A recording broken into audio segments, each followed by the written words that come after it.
신앙인들 가운데 많은 분들이 어떤 현실적인 한계에 부딪히거나 현실적인 필요가 있게 되면서 주님을 믿게 되신 분들이 참 많죠. 지푸라기라도 붙드는 심정으로 주님을 찾는 겁니다. 뭐 경제적인 위기도 있고 건강의 문제도 있고요, 관계의 아픔도 있고,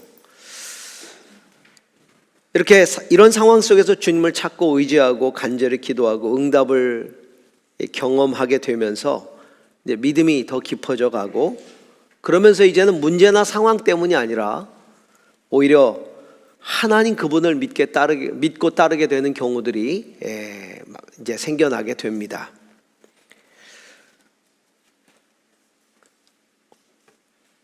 진리에 대한 갈망, 어떤 영생에 대한 관심, 어떤 인간의 본질적인 문제에 대한 신앙적 관심에서 하나님을 찾는 경우가 그렇게 흔하지는 않습니다. 아주 특별한 경우죠. 오히려 현실적인 어떤 절망이나 필요가 신앙생활의 동기가 되는 경우가 참 많습니다. 그러다 보니 신앙생활을 하다가 시험에 드는 경우도 그런 경우들이 많아요.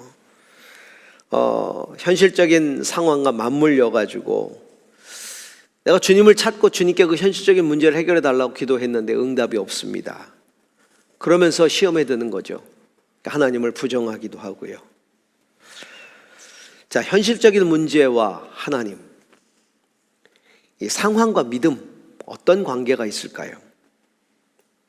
이 현실적인 욕구들을 다 내려놓고 온전히 하나님만을 앙망하는 경건, 그것만을 추구하는 게 진짜 믿음일까? 아니면 현실적인 문제를 적극적으로 하나님께 내어드리고 그 문제의 해결 속에서 하나님을 붙드는 게 진짜 믿음일까? 어떤 게 답일까요? 저는 1980년에 개신교로 개종을 하게 되면서 주님을 영접했습니다. 그 이전까지는 성당을 다녔습니다. 천주교인이었죠. 근데 이제 제가 처음 기독교 신앙이라고 하는데, 뭐 천주교도 기독교고 개신교도 기독교 안에 다 들어가니까, 이 기독교 신앙의 세계에 처음 들어섰을 때 사실은 구원이라든가 영생이라든가 하는 문제에는 별 관심이 없었습니다. 그저 선행의 목적이 강했습니다. 착하게 살고 싶어서 신앙의 세계에 발을 들여놓은 거죠. 근데 공교롭게도 예수님을 인격적으로 영접함으로써 구원의 영생을 얻게 된, 확신을 갖게 된 그런 개신교로 개종할 당시, 저는 현실적인 복을 강조하는 교회에서 주님을 영접하게 됐습니다. 그런 개신교에 처음 간 날 주님을 영접한 것이죠. 바로 여의도 순복음교회였습니다. 여러분이 아시는 것처럼 여의도 순복음교회가 굉장히 적극적이고 긍정적인 믿음을 강조하는 교회였습니다. 현실적인 복을 매우 중요하게 생각했습니다. 그 여의도 순복음의 신학의 굉장히 중요한 중심에 세 가지 축복, 소위 삼박자 축복이 있었어요. 영혼이 잘된 것 같이, 범사가 잘되고, 강건하기를 내가 구하노라. 영혼의 잘됨, 범사의 형통, 그리고 강건함, 육체의 강건함, 이걸 삼박자 축복이라고 하는데, 그 축복을 매우 강조했죠. 그래서 그 축복을 갈망하는 믿음의 태도가 바로 긍정의 믿음이라는 태도였어요. 긍정의 믿음을 가져야 된다. 그래서 예배당에 처음 들어갔을 때 그 큰 예배당에 길게 늘어뜨려 써있던 구절이 마가복음 9장 23절에 있는 할 수 있거든이 무슨 말이냐? 믿는 자에게 능치 못함이 없느니라. 그 구절이 크게 써 있었습니다. 할 수 있거든이 무슨 말이냐? 믿는 자에게 능치 못함이 없느니라. 그래서 이 말씀을 붙들고 성도들이 굉장히 열심히 기도했었습니다. 제가 그렇게 믿게 된 그 당시만 해도 긍정의 믿음에는 현실적인 문제에 대한 적극적인 간구와 응답이 반드시 있어야 되고, 믿는 자에게는 능치 못함이 없다는 이런 긍정의 믿음을 갖지 않는 믿음은 살아있는 믿음이 아니라고 강조를 했습니다. 얼마 전에 제 친구가 세상을 떠났는데 굉장히 신실하고 헌신적인 선교사였습니다. 그가 떠오릅니다. 처음 제가 믿을 당시에 그 친구는 오래전부터 전통적인 장로교회에서 신앙생활을 해왔었던 친구입니다. 그 친구와 믿음에 대해서 아주 격하게 격론을 벌였던 그때 그 기억이 납니다. 제가 믿은 지 얼마 안 됐었거든요. 저는 그 친구의 아주 전통적인 경건주의적 장로교 믿음을 죽은 믿음이라고 비판했습니다. 너는 믿음이 죽었다. 그 친구는 제 믿음을 아주 위험한 사이비적 기복주의라고 비판을 했습니다. 서로 언성을 높이고 얼굴을 붉히면서 두 성도가 싸웠습니다. 이거야말로 비기독교적인 것이죠. 참 부끄러운 장면이었습니다. 그런데 더 흥미로운 것은 그 친구가 이제 미국으로 유학을 떠나게 됐는데 미국으로 건너가서 침례교 목사가 됐습니다. 그는 목사가 될 생각이 전혀 없었던 친구인데 컴퓨터공학을 전공했었거든요. 신문 방송학을 전공하고 미국에 가서 이제 컴퓨터 쪽에 전공을 좀 하려고 하다가 소명을 받아서 침례교회 목사가 되었습니다. 정말 뜨거운 영성으로 뜨거운 열정으로 선교사에게 헌신하다가 얼마 전 하나님의 부름을 받았습니다. 다리 하나가 불편했음에도 불구하고 전 세계를 돌면서 이 선교 디렉터로서 전 세계 선교사들을 격려하고 난민들을 돌보고 나중에 그가 세상을 떠났을 때 의사가 모든 것이 다 소진되었다. 소진이 다 돼서 세상을 떠났다고 의사가 이야기를 했습니다. 더 이상 남아있는 힘이 없을 정도로 다 소진되었다고. 그렇게 그는 하나님의 부르심을 받았고 저는 죽은 믿음이라고 비판하던 장로교 목사가 됐습니다. 제 친구는 아주 전통적인 경건주의를 떠나서 하나님의 능력을 철저히 의지하고 선교사를 파송하고 관리하는 디렉터로 헌신했고 저는 성령 안에서 경건을 강조하는 순복음교회 같은 장로교회 목사가 된 겁니다.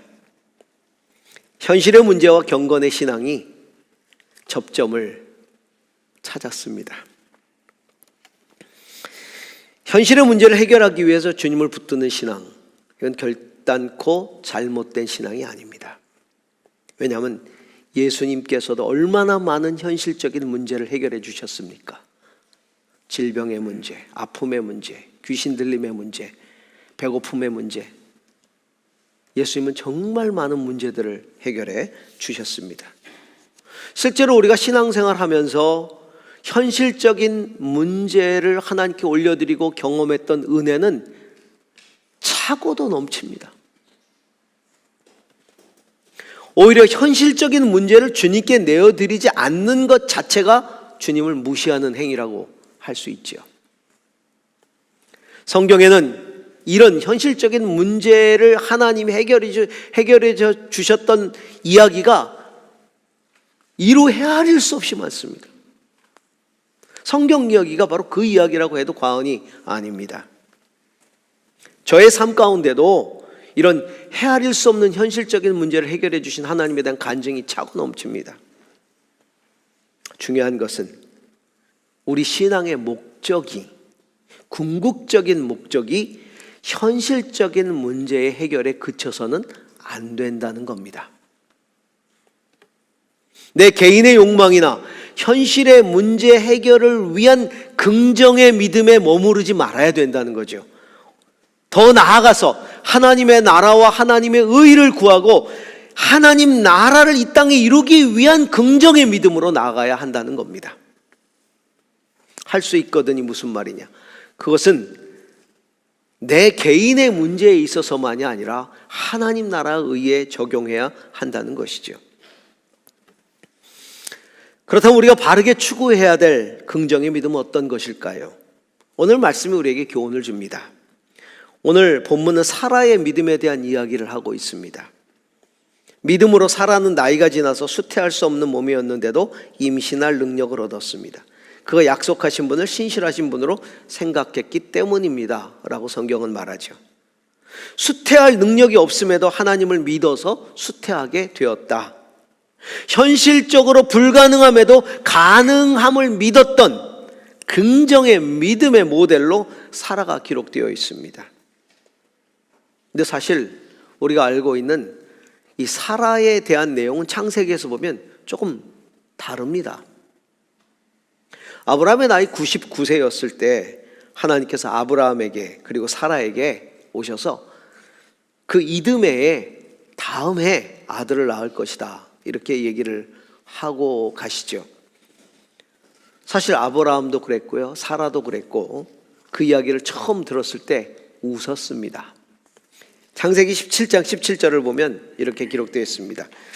아브라함은 얼굴을 땅에 대고 엎드려 웃으면서 혼잣말을 하였다. 나이 100살 된 남자가 아들을 낳는다고? 또 90살이나 된 사라가 아들을 낳을 수 있을까? 창세기 18장 12절에서 15절은 사라의 웃음에 이렇게 기록하고 있습니다. 그러므로 사라는 나는 기력이 다 쇠진하였고 나의 남편도 늙었는데 어찌 나에게 그런 즐거운 일이 있으랴 하고 속으로 웃으면서 중얼거렸다. 그때 예수님께서 아브라함에게 말씀하셨다. 어찌하여 사라가 웃으면서 이 늙은 나이에 내가 아들을 낳으려 하느냐? 나 주가 할 수 없는 일이 있느냐? 다음에 이맘때에 내가 너를 찾아오리라. 그때 사라에게 아들이 있을 것이다. 사라는 두려워서 거짓말을 하였다. 저는 웃지 않았습니다. 그러나 주님께서 말씀하셨다. 아니다. 너는 웃었다. 웃었어요. 하나님은 사라가 아들을 낳았을 때 그 아들의 이름을 웃음이라고 짓게 만듭니다. 이삭, 뒤끝 장렬.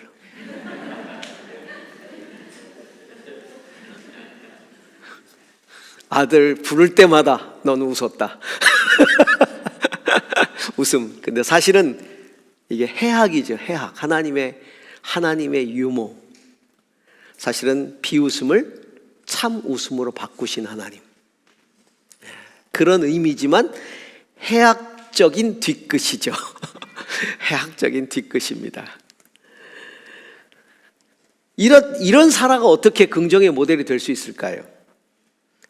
오늘 본문의 여러 고대 사본들과 본문 앞뒤의 맥락을 살펴보면 실제의 주어가 사라가 아니라 아브라함으로 이해할 수가 있습니다. 오늘 본문이 적혀있는 본문의 각주 난외주에 보면 다른 고대 사본에는 이렇게 돼 있다. 그러면서 비록 그는 늙고 그의 아내 사라 역시 단산하였지만 믿음으로 생식의 능력을 얻었습니다. 이것은 그는 아브라함을 말하고 있거든요. 고대 다른 사본에는 아브라함이 주어로 돼 있어요. 사실은 이전 맥락을 보면 사실 이 이야기들은 아주 긴 아브라함의 믿음에 대한 이야기거든요. 그 안에 들어있기 때문에 이 난외주의 설명이 타당하다고 볼 수 있죠. 아브라함의 믿음을 이야기하고 있는 겁니다. 그래서 사실 긍정의 믿음의 모델을 아브라함이라고 이야기할 수 있는 것이죠. 근데 중요한 것은 사라이든 아브라함이든 뭐 거기서 거기 아닙니까? 둘 다 웃었는데 누구의 믿음인가 보다 어떤 믿음인가가 더 중요한 거죠. 어떤 믿음인가. 오늘 히브리서 기자가 긍정의 믿음으로 서술하고 있는 그 믿음의 내용이 뭐냐 말이에요. 뭘 긍정했느냐가 더 중요한 거죠. 첫째는 약속을 이루실 하나님의 신실성을 긍정했다는 겁니다. 약속을 성취하시는 하나님의 신실성. 사라가 수태할 능력을 얻은 것이 약속하신 분을 신실하신 분으로 생각했기 때문이라고 나와 있어요. 사라가 그 능력을 얻었던 것이 약속하신 분을 신실하신 분으로 생각했기 때문이다. 긍정의 믿음의 대상이 하나님이라는 거예요. 우리가 보통 긍정의 믿음을 생각할 때 상황에 대한 긍정, 문제 해결에 대한 긍정을 생각하죠. 그러나 긍정의 믿음에서 정말 중요한 것은 그 긍정의 대상이 상황이나 문제가 아니라 하나님이라는 사실입니다. 하나님을 긍정해야 된다는 거예요. 하나님의 신실하심을 신뢰해야 된다는 겁니다. 약속을 반드시 이루시는 하나님의 신실성, 이것이 긍정적인 믿음의 대상이 되어야 한다는 것입니다. 그러므로 우리는 먼저 하나님이 약속하신 것의 신실함을 믿어야 됩니다. 여러분, 우리도 세상 살면서 많은 사람들하고 약속하지요. 또 누가 약속했다는 얘기를 듣죠. 그럴 때 우리가 제일 먼저 하는 질문이 뭡니까? 누가 약속한 거야? 그 약속 누가 한 거야? 묻잖아요. 내가 믿을 만한 사람이 약속한 거야? 세상 살면서 수많은 사람과의 약속을 겪었을 때 여러분 기억 속에 이런 사람이 있죠. 그 사람의 약속은 틀림없어. 그 사람은 약속을 반드시 지키시는 사람이야. 그러면 그 사람 약속은 맞아. 지킬 거야. 또 어떤 약속인가가 중요하잖아요. 아이, 그런 약속을 했을 리가 없어. 그런 약속의 내용, 그거는 말도 안 되는 약속이야. 약속의 내용이죠. 하나님에게도 똑같아요. 정말 어떤 문제나 상황을 해결함에 대한 약속이 진짜 하나님의 약속인지, 그리고 그렇게 해주신다는 게 하나님의 해결 방법인지, 이게 하나님의 뜻인지 우리가 깊이 생각해야 된다는 거예요. 하나님이 분명히 그렇게 하실 분인가? 하나님이 하신 거 맞나? 우리가 너무 갈망한 나머지, 그 어떤 문제에 대한 해결을 너무 갈망한 나머지, 그게 내 자신이 나에게 한 약속임에도 불구하고, 내 자신이 나에게 한 긍정임에도 불구하고 하나님의 약속이라고 여기고 있는 건 아닌지를 돌아보자는 거죠. 착각하고 있는 건 아닌지, 자기 최면은 아닌지. 만약에 그런 약속이라면 아무리 이루어질 것이라고 긍정의 최면을 걸어도 그건 절대로 해결되지 않습니다. 왜냐하면 하나님의 뜻이 아니기 때문에. 참된 긍정은 하나님의 신실하심에 대한 긍정이어야 합니다. 하나님은 나의 소망에 즉시 응답하시기도 하시고, 때로는 시간을 미루시기도 하시고, 때로는 거절하시기도 하시잖아요. 다 신실한 거거든요. 다 신실한 응답이잖아요. 우리가 자녀에게도 약속할 때 즉시 약속을 이루어주는 약속이 있고, 시간을 기다리게 하는 것이 있고, 안 들어주는 것도 있잖아요. 셋 다 신실한 거예요. 부모로서 최선을 다하고 있는 거예요.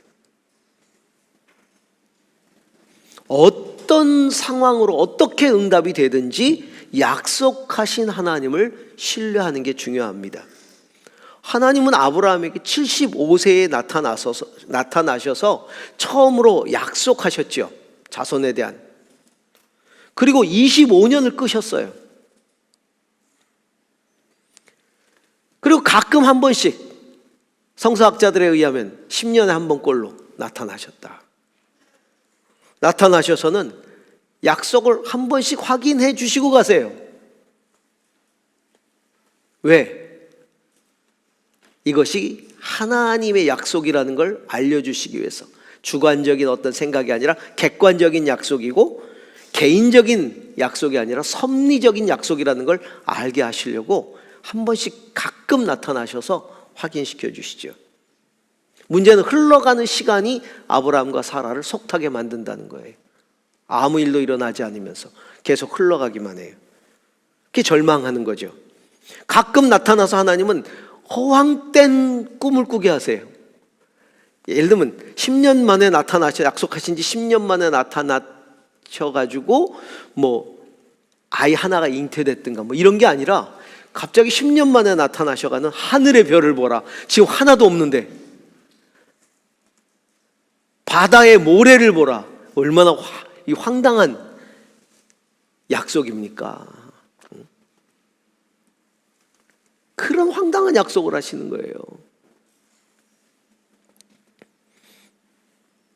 하나님은 지금 아무것도 없는 이 상황 속에서도 바다의 모래와 같고 하늘의 별과 같다라고 그 후손을 약속하시는 이 나의 약속을 너는 신뢰할 수 있느냐? 대부분은 신뢰 못하죠. 뭘 하나라도 주시고 하시지. 황당하게 보여주시면서 그것도 지금 질질 시간을 끄시면서 약속하시다니. 하나님은 여전히 신뢰하느냐, 그걸 묻고 계시는, 당신을 신뢰하느냐를 묻고 있는 거예요. 당신을 신뢰하느냐. 내 때에 내 방법으로 이룰 일에 대해서 너는 확신하고 있느냐? 문제는 이 미루어지는 약속의 성취와 상황 때문에 하나님의 신실성을 불신한다는 것, 그래서 절망해버리고 인간적인 시도를 하려고 한다는 게 문제죠. 성도 여러분, 우리가 끝까지 하나님의 신실하심을 믿는다면 우리는 하나님의 때와 하나님의 방법까지도 신뢰해야 합니다. 하나님의 때, 하나님이 하나님의 방법으로 행하실 것입니다. 그럴 때 하나님은 인간의 비웃음을 하나님의 웃음으로 바꾸어 놓으시는 것이죠. 두 번째, 긍정의 믿음이라는 것은요, 현실적인 능력이나 현실적인 가능성보다 하나님의 능력을 신뢰하는 거예요. 오늘 본문에 보니까 믿음으로 임신할 능력을 얻었다 이렇게 되어 있는데, 이건 남자의 생식 능력을 이야기할 때 쓰는 단어예요. 믿음으로 그 능력을 얻었다. 원래는 그 능력이 없었는데 믿음으로 능력을 얻었다. 하나님의 능력, 이제 하나님의 능력. 긍정의 믿음이라는 건 하나님의 능력을 믿는 거예요. 하나님의 능력을 믿는 거예요. 예수님도 할 수 있거든이 무슨 말이냐? 할 수 있거든 고쳐주십시오. 할 수 있거든이 무슨 말이냐? 오늘 아브라함은 하나님께 이런 얘기를 듣죠. 나 주가 할 수 없는 일이 있느냐? 나 주가 할 수 없는 일이 있느냐? 제가 순복음교회 다닐 때 정말 수없이 많은 현실의 문제들이 해결되는 것들을 들었어요. 주위에 수많은 간증들이요, 뭐 구역 모임이라든가 이렇게 가면 간증들이 다 기도 응답 받은 간증들이 가득가득해요. 그러니까 기도 응답을 못 받은 게 이상한 거예요. 기적이 일상이 돼버렸어요. 뭐 병이 낫고 사업의 문제가 해결되고 관계가 다시 회복되고 뭐 이런 일들이 너무나 많이 비일비재하게 일어나니까 기적이 일상이 돼버린 거죠. 왜 그렇게 기적이 일상이 될 수 있었을까? 적어도 성도들이 하나님의 능력에 대한 긍정적 확신이 있었기 때문에. 내 힘으로는 할 수 없어요. 근데 하나님은 하신다. 할 수 있거든이 무슨 말이냐? 이것에 대한 분명한 확신들이 있었어요.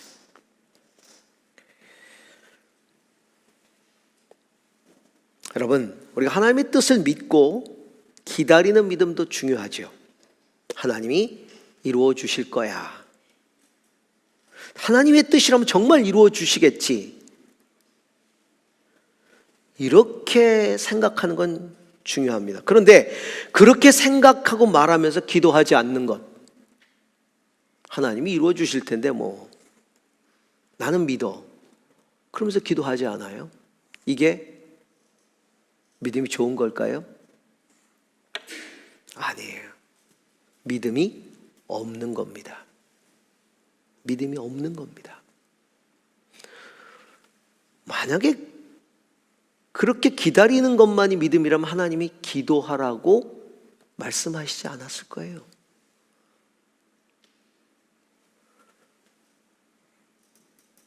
심치 말고 기도하라고 요구하지 않으셨을 거예요. 예수님이 십자가를 앞에 두시고 하나님의 뜻을 구하실 때 하나님이 다 알아서 해주시겠지, 그러셨나요? 아니에요. 땀방울이 핏방울이 되도록 기도하셨어요. 그 뜻을 깨닫기 위해서. 하나님의 뜻이 이루어지기를 기도하는 사람은 더욱 하나님의 능력을 의지하면서 간절히 기도해야 합니다. 사랑하는 성도 여러분, 하나님의 능력을 신뢰하십니까? 그 하나님의 능력을 긍정하십니까? 그렇다면 그 긍정하는 하나님의 능력이 현실의 문제를 해결하도록 우리는 기도해야 할 것입니다. 기도하는 사람만이 그 은혜와 기쁨을 맛볼 수 있거든요. 하나님이 하셨다. 내가 기도 안 하고 기다렸다가 그 문제가 해결되면 하나님이 하셨다고 고백할 수 있을 것 같죠? 아니에요. 그런 사람들은 늘 어쩌다 우연이 되었다 이렇게 생각합니다. 그러나 기도한 사람만이 하나님이 하셨다라고 고백합니다. 세 번째입니다. 긍정의 믿음은 궁극적으로 나를 통해서 이루어 가실 하나님의 뜻을 긍정하는 거예요. 나를 통해서 이루어 가실 하나님의 뜻을 긍정하는 거예요. 오늘 성경에 보니까 아브라함 믿음을 이야기하면서 죽은 사람이나 다름없는 한 사람에게서 하늘의 별과 같이 많고 바닷가의 모래같이 셀 수 없는 많은 자손이 태어나게 되었습니다. 아브라함 한 사람의 믿음 때문에 믿음의 백성들이 태어나게 되었다. 그 자손을 통한 하나님의 구속사, 구원의 계획을 이루는 믿음이 되었다는 거죠. 자기 자신만을 위한 긍정이 아니었다는 겁니다. 내 자식 한 명을 위한 긍정이 아니었다는 것이죠. 하나님의 뜻이 성취될 것에 대한 긍정을 했다는 겁니다. 예수님의 십자가는요, 온 인류를 향한, 온 인류를 위한 긍정의 믿음의 극치였어요. 하나님의 뜻이 이루어질 것에 대한 긍정의 믿음이 없었다면 예수님은 십자가를 지실 수가 없었을 겁니다. 부활, 승천, 성령 강림, 복음 전파, 재림, 종말, 새하늘, 새 땅, 새 예루살렘, 역사의 완성, 이 모든 하나님의 뜻이 이루어질 것에 대한 긍정의 믿음이 있었기 때문에 십자가에서 당당히 죽으실 수 있었던 것이죠. 그래서 예수님은 제자들에게 아버지의 뜻이 하늘에서 이룬 것처럼 이 땅에서도 이루어지도록 기도하라고 가르치신 거예요. 아니, 이루어지지도 못할 아버지의 뜻, 이루어지지도 못할, 임하지도 않을 하나님의 나라, 그것을 위하여 기도하라고 예수님이 말씀하셨겠습니까? 주님의 기도를 가르치시면서 아버지의 뜻이 하늘에서와 같이 땅에서도 이루어지도록 기도하라고 말씀하셨고, 하나님의 나라가 오게 해달라고 기도하라고 말씀하셨어요. 그것은 기도 가운데 이루어진다는 겁니다. 우리는 내 자신의 문제에 대해서는 굉장히 긍정적인 믿음을 가지고 열심히 기도하는데, 하나님의 나라, 하나님의 뜻이 이 땅 가운데 이루어질 것에 대해서는 그렇게 긍정적으로 생각하지 않아요. 우리의 삶의 영역에서 확장될 하나님의 나라, 민족 복음화, 민족 통일, 열방의 구원, 여러분 여기에 대해서 긍정적 믿음을 가져야 합니다.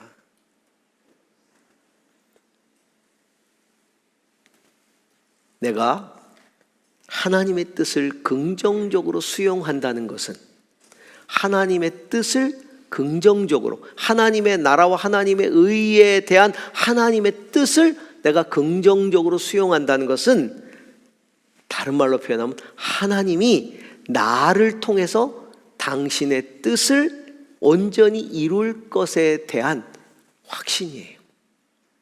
나하고 상관없는 하나님의 나라가 아니에요. 내가 하나님의 나라와 의를 위해서 기도하잖아요.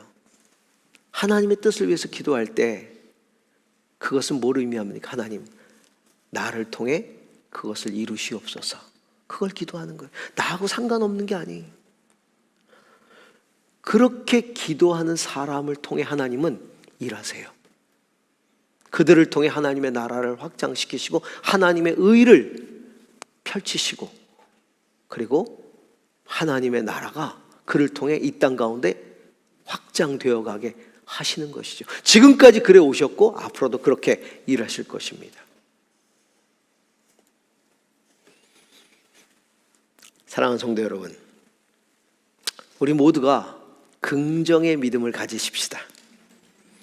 하나님의 뜻을, 내 개인의 어떤 문제나 상황만이 아니라 하나님의 뜻을 그 긍정의 믿음으로 온전히 이루어 드리는 그런 성도의 삶을 살아갈 수 있기를 주님의 이름으로 축원합니다.